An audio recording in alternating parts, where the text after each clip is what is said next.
इदं वीरं वैराग्यवैभवं संगमुक्तं यतिं बुद्धं केशवं संभवं शिवं केशवं संभवं शिवं।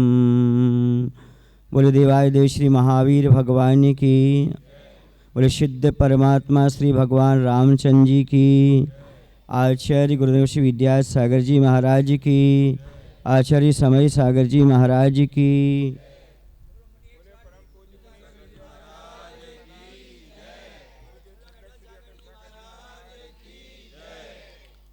बंधुओं, हम सभी लोग जिस भूमि पर बैठे हैं उसका नाम भारत देश है। अभी आप लोगों ने वंदे मातरम के नारे लगाए। यह प्रत्येक कण कण जो है पवित्र है, तो जितने भी भगवान हुए हैं, चाहे श्री राम हनुमान हुए हों, चाहे आदिनाथ से लेकर के भगवान महावीर तक, वह सब भारत भूमि में ही जन्म लिए हैं। इसलिए भारत भूमि अपने आप में पवित्र है, निर्मल है। यहाँ से अनंत अनंत सिद्ध परमेष्टि सिद्ध हुए, इसलिए भारत भूमि पूज्य है। इसलिए आप लोग कहते वंदे मातरम। इसलिए इस भूमि को आप नमन करते हो, नमस्कार करते हो कि यहाँ पर लगातार भगवानों का, संतों का विचरण होता रहा है और आगे भी विचरण होता रहेगा। इसलिए यह भारत भूमि सिद्ध भूमि कहा जाए तो कोई बड़ी बात नहीं है, क्योंकि यहाँ पर आत्मा से परमात्मा बनने की पूरी कला चलती है और अनंत अनंत यहाँ से सिद्ध होकर के चले गए। और आदि ब्रह्मा आदिनाथ ऋषभ देव से उनके पुत्र जो भरत चक्रवर्ती थे, उनके नाम से भारत देश नाम चला है, नाम पड़ा है। इसलिए भारत देश अपने आप में संस्कृति को और आदि ब्रह्मा आदिनाथ से लेकर के कहीं न कहीं संबंधित होता हुआ आगे वृद्धि को प्राप्त होता चला जा रहा है। इसे लोग इंडिया के नाम से पुकारने लगे, लेकिन शायद आप लोग नहीं जानते, आचार्य भगवंत ने कहा इसे इंडिया नहीं भारत कहो। ऐसा क्यों कहा? एक ऑक्सफोर्ड नाम की डिक्शनरी है, उसमें आप इंडियन का अर्थ देखेंगे तो आपकी आंखें खुल जाएंगी। उसमें जो अर्थ खोला गया है, उसमें खोला गया है पिछड़े और घिसे पिटे विचारों वाले लोग इंडियन कहलाते हैं। और आप लोग इंडियन कहलाना अपने आप महसूस करते हैं। इसलिए मैं कहना चाहता हूँ, आप भारत को भारत ही रहने दो, इंडिया मत कहो। और आप इंडियन ना करके भारतीय बने रहो, तो आपकी संस्कृति बनी रहेगी। कम से कम पिछड़े लोग तो नहीं कहलाएंगे आप, कम से कम आप घिसे पिटे विचारों वाले लोग तो नहीं कहलाएंगे। जबकि पहले भारत को विश्व गुरु माना जाता था और इसे इंडियन कह करके आप घिसे पिटे विचार वाले कह रहे हो, इसे पिछड़े कह रहे हो।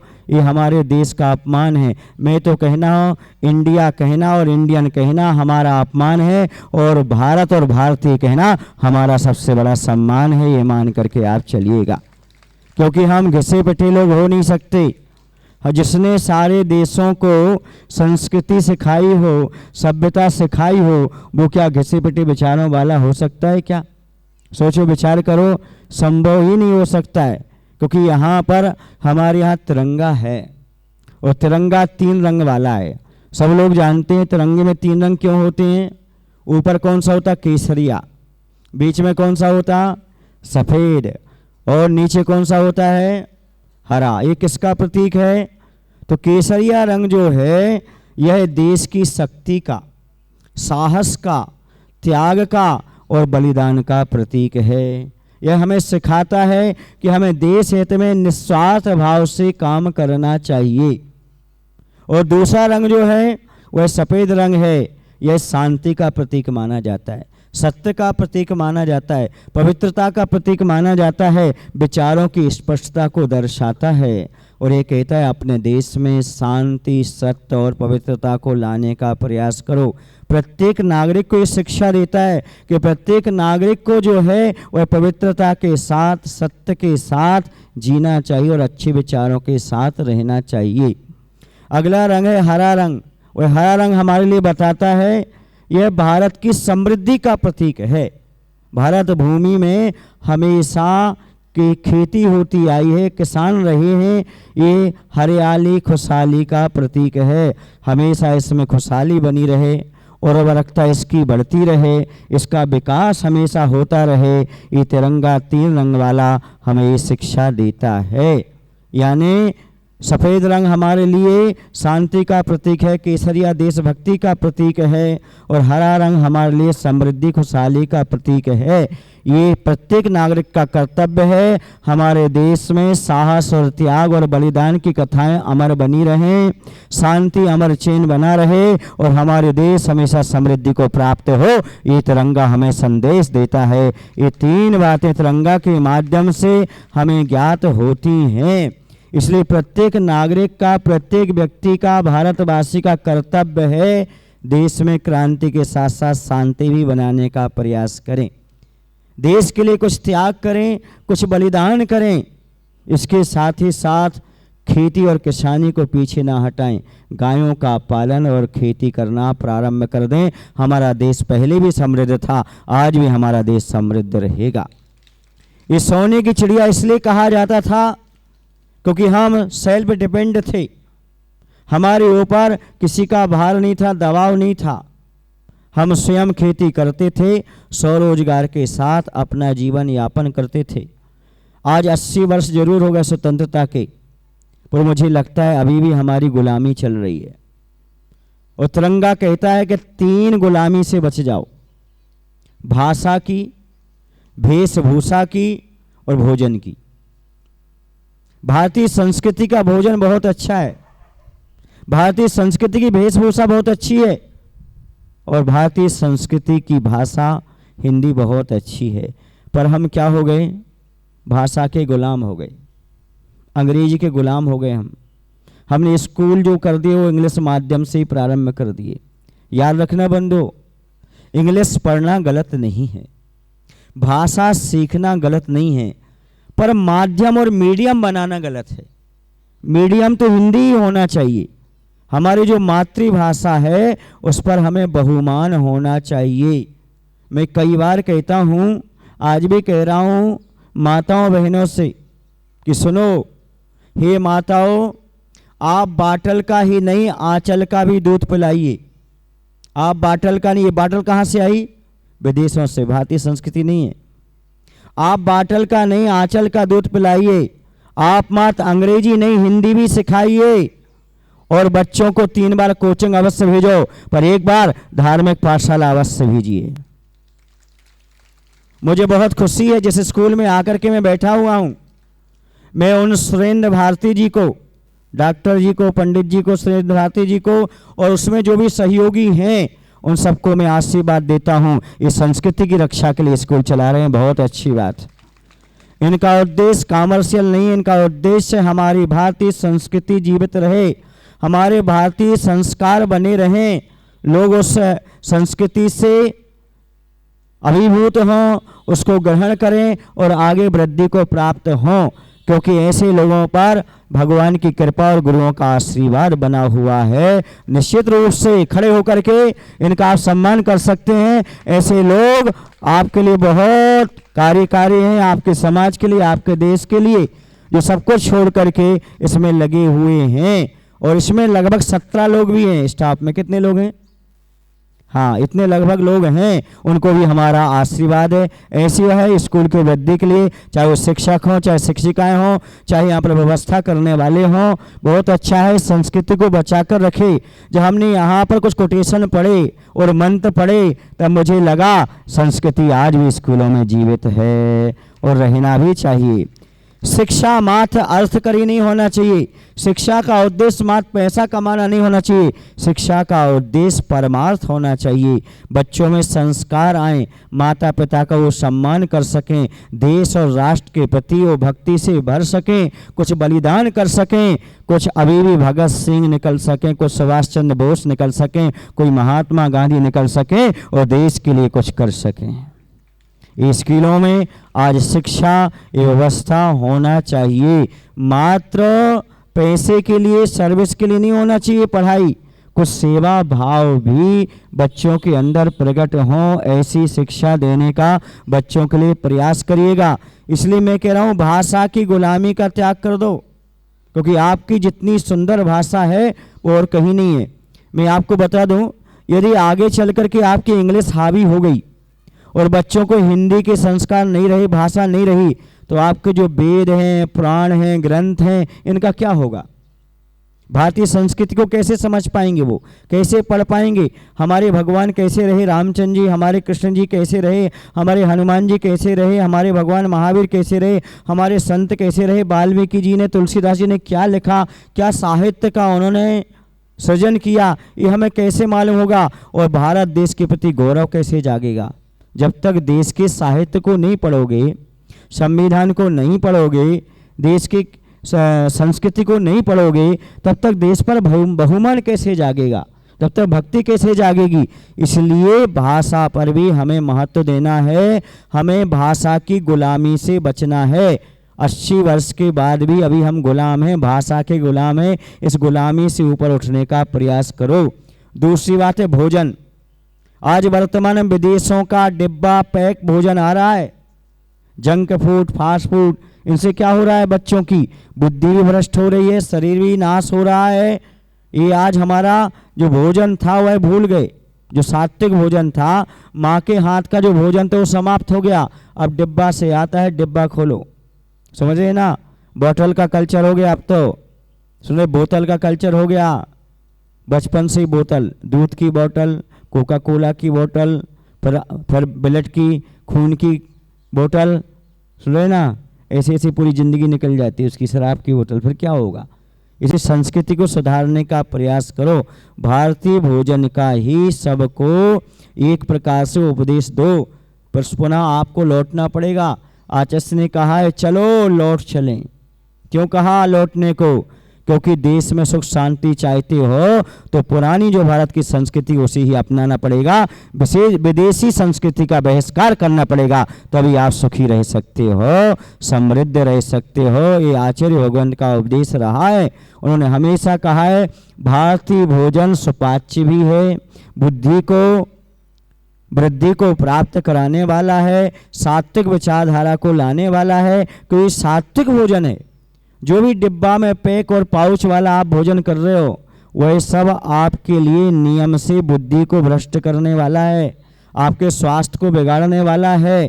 फिर आपकी बुद्धि भ्रष्ट हो जाएगी, स्वास्थ्य बिगड़ जाएगा, फिर आप देश की रक्षा कैसे कर पाएंगे? सोचो, देश की रक्षा के लिए जवान चाहिए, हिष्ट पुष्ट चाहिए, और उसके लिए भोजन पानी अच्छा चाहिए, तभी तो वो आगे काम कर पाएंगे। इसलिए भोजन की गुलामी छोड़ो। तीसरी बात है वेशभूषा की गुलामी छोड़ो। अब सब विदेशी वेशभूषा में घूमने लगे हैं, भारत का कल्चर भूल गए हैं। यहाँ पर जो टीचर है ना वो सब भारतीय संस्कृति में, मैं उनको आशीर्वाद देता हूँ, क्योंकि साड़ी परिधान ही सबसे बड़ा परिधान माना जाता है। ये भारतीय संस्कृति है। क्योंकि कोई भी आज तक देखो ना, कुछ लोग कहने लगे हैं महाराज श्री आजकल तो हमारा देश विकास कर गया है, अब तो सलवार सूट पर आना चाहिए, अब साड़ी की क्या आवश्यकता है, अब तो धोती दुपट्टा की क्या जरूरत है, पैंट शर्ट पर आना चाहिए। तो मैं उनसे पूछना चाहता हूँ, अभी भी चौराहे पर देवी देवताओं के स्टैचू मिलते हैं, वो पैंट शर्ट पर मिलते हैं कि साड़ी में मिलते हैं? वो सलवार सूट में मिलते हैं कि साड़ी में मिलते हैं? बोलो ना, कि धोती में मिलते हैं? भगवान को भी ऐसे ही बना दो, फिर देवी देवताओं को भी ऐसे ही बना दो। याद रखना, यदि आप देवी शक्ति, नारी शक्ति, अपने आप में पूज्यता को प्राप्त होना चाहते हो तो अपनी वेशभूषा को मत भूलो। देवी हमेशा साड़ी में रहती है, माँ हमेशा साड़ी में रहती है, तब उसका बहुमान होता है, उसका सत्कार होता है, सम्मान होता है। समझ आ रहा है आपको कि नहीं? आप सामने वाला देख करके आपके अंदर माँ और बहन के भाव पैदा क्यों नहीं कर पा रहा है? क्योंकि आपकी वेशभूषा विदेशी हो चुकी है। कुछ तो आप भी उनकी बेकार भावना में सहयोगी हो गए हो। इसलिए परिवेश का भी ध्यान रखो, वेशभूषा का भी ध्यान रखो, तभी जाकर के आप भारत की संस्कृति को आप बचा पाओगे, रक्षा कर पाओगे। इसलिए तिरंगा कहता है भाषा की, भोजन की, वेशभूषा की गुलामी को छोड़ दो, तुम्हारा देश आज भी स्वतंत्र है और आगे भी स्वतंत्रता का अनुभव करेगा। कम से कम इतनी गुलामी तो आज भी छोड़ने का प्रयास करो जो गुलामी लगातार आपकी चल रही है। एक बात बता दूं आपको, विदेश की संस्कृति देखने में अच्छी लगती है लेकिन उसके परिणाम बड़े दुष्परिणाम होते हैं। जैसे कि कागज का फूल देखने में अच्छा लगता है, पर फूल का महत्व कब है? जब उसकी खुशबू हो। कागज के फूल में खुशबू आएगी क्या? वह मात्र आंखों को तृप्त कर सकता है। कागज का फूल, प्लास्टिक का फूल आपको अप्रैल फूल बना सकता है पर खुशबू नहीं दे सकता। लेकिन भारत की संस्कृति खिलते हुए पौधे में गुलाब के फूल की तरह है, जैसे सुंदरता भी है, आंखों को तृप्त भी करेगी और साथ में आपके मन को और नासिका भी तृप्त करेगी। आत्मा तृप्त और पवित्र यदि होगी तो भारतीय संस्कृति के माध्यम से ही होगी। समझ आ रहा है ना? आप समझ पा रहे कि नहीं समझ पा रहे? जिन्होंने देश को स्वतंत्रता दिलाने में सहयोग दिया, महात्मा गांधी की वेशभूषा क्या थी? बोलो ना भाई। पैंट शर्ट थी? क्या थी फिर? बोलो। धोती, वह भी बहुत छोटी। सुन रहे ना? बारे गांधी गजब की चली तेरी आंधी, जिंदगी भर रहा तू लंगोट में, अब बैठा है 500 के नोट में, 1000 के नोट में। जो त्याग करते हैं उनकी कीमत, वैल्यू अपने आप बढ़ जाती है, कुछ करने की आवश्यकता नहीं पड़ती है। उन्होंने अपरिग्रह को अपनाया, इसलिए आज हर नोट में कौन है? बोलो ना, वही लंगोट वाले हैं। अब 1000 के नोट में, 500 के नोट में वही आपको मिलने वाले हैं।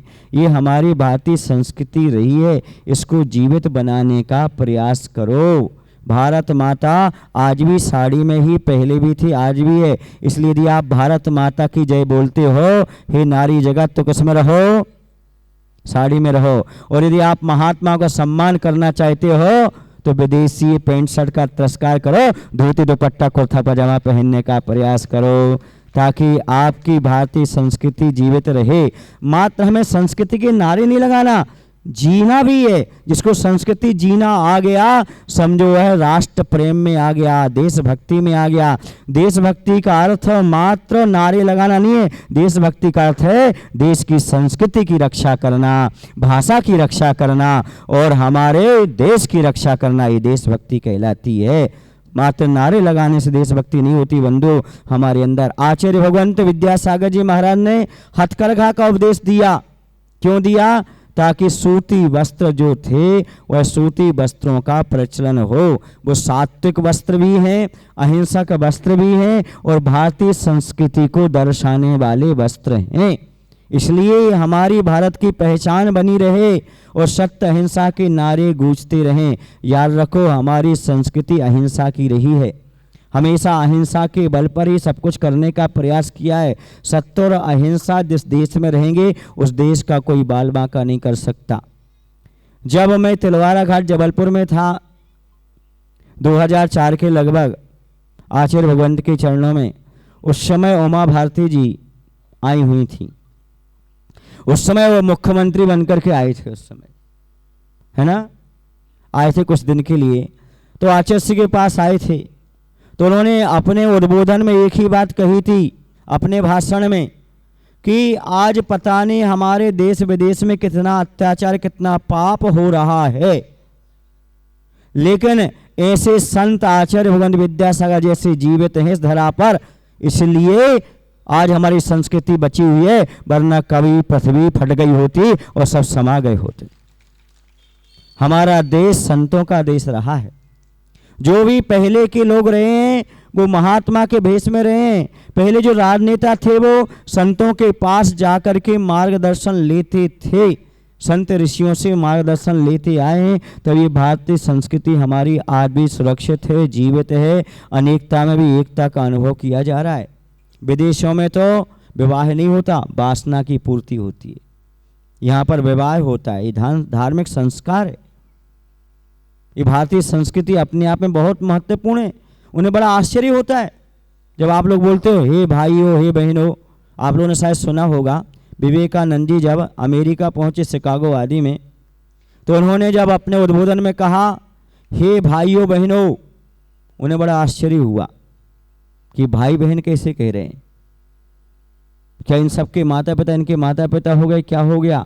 तो उन्होंने कहा याद रखना ये हमारी भारतीय संस्कृति है, यहाँ हर नारी को माँ और हर पुरुष को पिता की दृष्टि से देखा जाता है। ये भारतीय संस्कृति है बंधु। यहाँ पर वासना को स्थान नहीं है, यहाँ उपासना को स्थान है। मात्र एक के साथ विवाह हो जाता है, जीवन भर लिमिटेशन हो जाता है वासना का, इसका नाम विवाह है।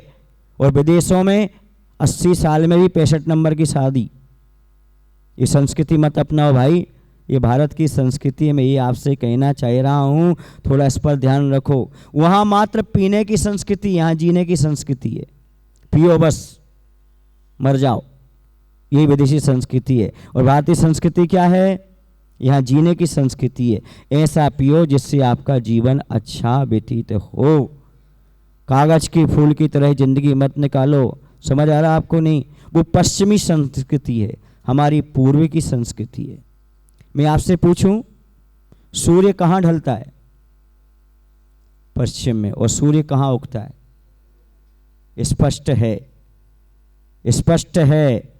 धर्म और संस्कृति का सूर्य भारत में उगता है, पश्चिमी देशों में तो ढल जाता है, समाप्त हो जाता है। ये उगता हुआ सूर्य हमें बताता है हम पूर्व में रहने वाले हैं, और हमारे यहाँ धर्म और संस्कृति का सूर्य हमेशा उगना चाहिए, कभी ढलना नहीं चाहिए। यदि विदेश की संस्कृति अपनाओगे तो आपका सारा का सारा जो है ना संस्कृति धर्म धूमिल होती चली जाएगी। समझ आ रहा आपको कि नहीं? इसलिए भारतीय संस्कार जो हमारे हैं उन्हें जीवित रखने का प्रयास करो। इसलिए कहते हाय हेलो छोड़ दो, जय जनन जय राम बोलो, ये संस्कृति है। विदेशों में ऐसा करके नमस्कार करते हैं, अभिवादन कैसा करके, इसे क्या बोलते हैं आप लोग? टाटा कि चाटा, बोलो ना भाई। और हमारे यहाँ क्या करते हैं अभिवादन? बोलो, हाँ हाथ जोड़ो ना, कैसे करते दिखाओ जरा। भारतीय संस्कृति में क्या करते हैं? ऐसा करते हैं। क्यों करते हैं? ऐसा क्यों नहीं करते? क्योंकि भारतीय संस्कृति हाथ जोड़ने की है, और इसमें कितनी अंगुलियां हैं? 10, यानी एकता का प्रतीक है। हाथ जोड़ करके एकता प्रदर्शित करते हैं हम, टाटा करके हम मना नहीं करते। ये हमारी भारतीय संस्कृति याद रखना बंधु। ये हमारी प्रत्येक संस्कृति के संस्कारों में पूरा पूरा संस्कार भरा हुआ है, यदि आप समझना चाहो तो। मैं पूछना चाहता हूँ, आज पढ़ाई को हम महत्व तो देना भी चाहिए, पर संस्कारों को छोड़कर नहीं देना चाहिए। क्योंकि रामचंद्र जी ने कहीं स्कूल में पढ़ाई नहीं की थी, गुरुओं के सानिध्य में पढ़ाई की थी। हनुमान जी ने कहीं विद्यालय नहीं गए थे, भगवान महावीर कहीं विश्वविद्यालय नहीं गए थे। समझ रहे ना? सुन रहे? राम हनुमान महावीर ने क्या कहीं विश्वविद्यालय में शिक्षा पाई थी? फिर उनके हर चौराहे पर मंदिर क्यों बने हैं? क्योंकि उन्होंने मानवता अपनाई थी। इस बात को समझो, मात्र पढ़ाई करने से ही सब कुछ नहीं मिलता, कुछ मानवता के संस्कार भी जीवन में होना चाहिए। वो संस्कारों के बल पर ही आज हर चौराहे पर जहाँ जाओ वहाँ पर रामचंद्र जी का, हनुमान जी का, महावीर का, आदिनाथ भगवान क्या मिलेगा आपको? मंदिर मिलेगा। क्यों मिल रहा है? क्योंकि पढ़ाई महत्वपूर्ण नहीं है, पढ़ाई के साथ साथ संस्कार भी महत्वपूर्ण हैं। मानवता, अहिंसा, सत्य भी, मर्यादा भी, माता पिता की आज्ञा का पालन भी बहुत जरूरी है। रामचंद्र जी देश में प्रसिद्ध क्यों हुए? क्योंकि बचपन से उन्होंने क्या किया? माता पिता की आज्ञा का पालन किया। माता पिता की आज्ञा का पालन करके राज्य छोड़ दिया, वनवास को स्वीकार किया। ये उनका एक बहुत बड़ा त्याग और बलिदान अपने परिवार और देश के लिए रहा। इसलिए वो आज मर्यादा पुरुषोत्तम राम के नाम से जाने जाते हैं। ये हमारी भारतीय संस्कृति रही बंधु। यहाँ पर त्याग की बात कही जाती है, माता पिता की आज्ञा का पालन की बात कही जाती है, बड़ों के सम्मान की बात की जाती है। ये भारतीय संस्कृति रही है। पहले भारत में कुर्सियाँ नहीं थी। कौन सी नहीं थी? कुर्सियाँ नहीं थे, सब जमीन पर बैठते थे, फट्टी पर बैठते थे। समझ आ रहा ना? जैसे जैसे विदेशी चीज़ें अपनाओगे वैसे वैसे कुर्सी पर आ जाओगे आप। ये नियम है। ऊपर नहीं, ये ऊपर नहीं कहलाता है, ये ज़मीन से उठना नहीं कहलाता है, ये ज़मीन पर भी नहीं बैठ पाओगे। मैं कहता हूँ जो ज़मीन पर बैठती हो उन्हें धरती की ऊर्जा मिलती है। क्या मिलती है? पृथ्वी की ऊर्जा मिलती है। और जब कभी भी कोई सभा हो और तुम बैठ सको यदि बिना पैर लटकाए, तो ज़मीन पर बैठना, आपको पृथ्वी की कृपा रहेगी, धरती माता की आप पर कृपा बनी रहेगी।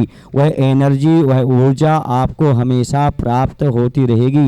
जो ज़मीन से जुड़े रहते हैं वही आसमान तक पहुंचते हैं, जो ज़मीन से जुड़े रहते हैं वही आसमान तक पहुंचते हैं। इसलिए मेरा कहना है यदि आप बिना उसके बैठ सकते हो तो कभी भी कुर्सी का उपयोग नहीं करना। समझ आ रहा आपको कि नहीं? ये भारतीय संस्कृति है। भोजन करते समय भी कुर्सी का उपयोग मत करना। पहले हाथ पैर धो करके अच्छे से नीचे बैठ करके पाटे आदि पर चटाई आदि बिछाकर भोजन करते थे, स्वास्थ्य अच्छा रहता था। हैं? हाँ, वह ऐसे रख करके बैठते ना, थाली रखते थे ऊपर, अच्छे से विधि पूर्वक मंत्र पढ़ करके, भोजन मंत्र पढ़ करके भोजन करते थे। वह हमारे लिए संस्कृति आज कहाँ गई? ढूंढने से नहीं मिल रही है। इसलिए आज हम देशभक्ति भूल चुके हैं। समझ आ रहा है ना? कारण क्या है? हमारा उद्देश्य जो है वह मात्र पैसा कमाना हो गया पढ़ाई का। जो स्कूल वाले हैं वो भी पैसे पर ध्यान दे रहे हैं और जो विद्यार्थी हैं वो भी पैसे पर ध्यान दे रहे हैं। नहीं, सेवा पर भी ध्यान दो, संस्कृति पर भी ध्यान दो। मेरा ये कहने का तात्पर्य है। फिर आप देखेंगे आपके पुराने भारत ज्यों का त्यों हो जाएगा। आप भारत भारत जैसा नहीं लगता। क्यों नहीं? क्योंकि जहाँ देखो वहाँ पर आज बुरी चीज़ें देखने को प्राप्त हो रही हैं। कहीं पर हत्या, कहीं पर भ्रष्टाचार, कहीं पर कुवासना, कुदृष्टि, यही सारी चीज़ें क्यों दिखाई दे रही हैं? क्योंकि हम पहले की संस्कृति को भूलते चले जा रहे हैं, इसलिए इस प्रकार की स्थिति हो रही है। आज भी कुछ नहीं बिगड़ा, आज भी हम जाग सकते हैं, आज भी हम अपने आप को गौरवान्वित कर सकते हैं और पुराने संस्कारों से हम ओतप्रोत कर सकते हैं। क्योंकि ये कौन सी है? भारतीय संस्कृति है। पहले के लोग क्या कहते थे बताऊं आपको? पहले के लोगों का क्या उद्देश्य होता, क्या भाव होता था? एक शहीद की भावना दो पंक्तियों में व्यक्त कर रहा हूं। सच्चा शहीद पहले क्या कहता था?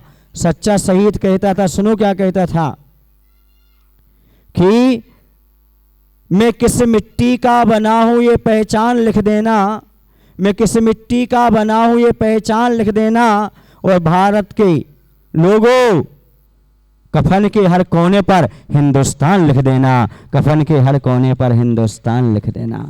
वो अपनी संस्कृति बचा करके चलते थे। उन्हें मात्र अपने भारत भूमि की संस्कृति की चिंता रहती थी, उन्हें और कोई व्यक्तिगत स्वार्थ नहीं रहता था। अपने परिवार को छोड़ गए, अपनी ज़िंदगी बलिदान कर दी, क्यों? हमारा देश सुरक्षित रहे। ऐसा भाव आज भारतीयों के अंदर आ जाए तो निश्चित रूप से हमारा भारत आज भी सोने की चिड़िया बन जाए और भारतीय संस्कृति हमारी जगमगाने लगे। क्योंकि जब तक हमारे संस्कार नहीं रहेंगे तब तक दृष्टि आदि में परिवर्तन होने वाला नहीं, और जब तक दृष्टि में परिवर्तन नहीं होगा तब तक सृष्टि में परिवर्तन होने वाला नहीं है। वो आज कहाँ गए लोग जो पराई नारी को देखना पाप समझते थे, दूसरे के धन को ग्रहण करना महान पाप समझते थे? वो भारतीय संस्कृति थी। और यहाँ पर सब संतों का सम्मान करते थे, आत्मसम्मान के साथ जीते थे, गरीबी में रहते थे, बड़े बड़े आनंद से रहते थे। और हर आदमी को विदेश की नौकरी चाहिए, गूगल में नौकरी चाहिए। समझ आ रहा? पर मैं कहता हूँ गुलामी की जंजीरों से स्वतंत्रता की शान अच्छी है। गुलामी की जंजीरों से स्वतंत्रता की शान अच्छी है, और लाख रुपए की नौकरी से एक पान की दुकान अच्छी है। कम से कम परतंत्रता से बच तो जाएंगे, स्वतंत्रता के साथ तो रहेंगे। आज हर व्यक्ति रो रहा है नौकरी खतरे में, क्योंकि प्राइवेट नौकरी है। एआई का जमाना आ गया, नौकरी किस में हो गई? खतरे में आ गई। इसलिए मैं कहता हूँ अपने स्कूल चलाओ, भारतीय संस्कृति को जीवित रखो, उसमें आजीविका भी चलेगी और देश के संस्कार भी, संस्कृति भी पलती रहेगी, आगे बढ़ती रहेगी। इस दिशा में भी प्रत्येक व्यक्ति को आगे आकर के कार्य करना अनिवार्य है। तिरंगा की 3 बातें मैंने बता दी, 3 बातें और बता देता हूँ। 3 की रक्षा करो। तिरंगा कहता है 3 की रक्षा करो, जन्मभूमि की, जननी की और जीवन भर दूध पिलाने वाली गाय माता की। 3 की रक्षा करो। किन की रक्षा करो? 3 की। जन्मभूमि माने भारत भूमि की, और जननी माने जन्म देने वाली माता की, और जीवन भर 2.5 वर्ष के बाद दूध पिलाने वाली कौन? गाय माता। आप लोग माता बोलते हैं ना, गौ माता, क्योंकि जीवन भर दूध पिलाने। इनकी रक्षा करो, इनकी सुरक्षा करो, अहिंसा धर्म का पालन करो। ये भारत भूमि है बंधु, याद रखना। मात्र एक ही भारत देश है जिस देश के पीछे माता लगता है। अमेरिका को कोई माता बोलता है? यूरोप को कोई माता बोलता है? इंग्लैंड को कोई माता बोलता है? ये भारतीय संस्कृति है। जिसकी गोद में जन्म लिया वो भी माता है, और जिस धरती पर जन्म लिया उसे भी माता कहते हैं। भारत माता, और किसी देश को माता नहीं बोला जाता। ये भारतीय संस्कृति सम्मान की संस्कृति है। और एक गाय को भी माता बोला जाता है, क्योंकि उसके माध्यम से मिलता है। जिन जिन का उपकार है उनको नमन करने की संस्कृति भारतीय संस्कृति रही है। उपकारी के उपकारों को जो नहीं मान सकता वो इंसान कहलाने के योग्य नहीं होता। इसलिए हमेशा इस संस्कृति की रक्षा करने का भाव अपने जीवन में बनाने का प्रयास करो। प्रत्येक नागरिक का कर्तव्य है हम भारतीय संस्कृति की ओर बढ़ें। बोले महावीर भगवान की जय, वीतराग प्रभु श्री रामचंद्र जी की जय, आचार्य गुरु श्री विद्यासागर जी महाराज जी की जय।